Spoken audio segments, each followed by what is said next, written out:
Саламатсыздарбы, кыргыз элим? Бүгүн биз ушул Альхам KG фонду Кундузова Дилярамдын ушул Индияга мамлекетине кетип жатат. Ушул кызды колдоп коштоп дагы да болсо ушул Ош Бишкек жолунда бир 10 күн иштеди биздин волонтерлор.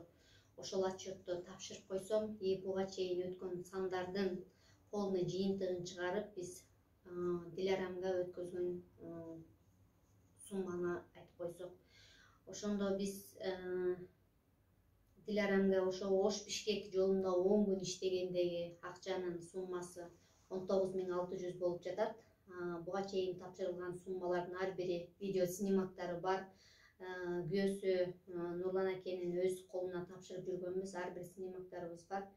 И ошону менен плюс общий сумма 181.618 сом Кундузова Дилярамга биздин эли журтубуз тарабынан жардам берилип, ошончо сумманы биз өткөзө алдык.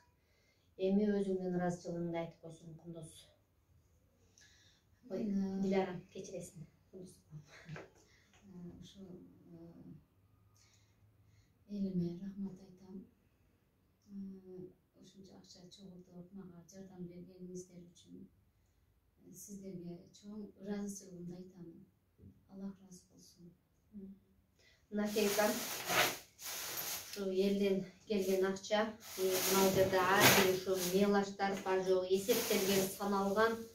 Накей өткөзүп коеюн, ушу элдин алдында берген отчетубуз болсун. Аллахым ыраазы болсун. Рахмат.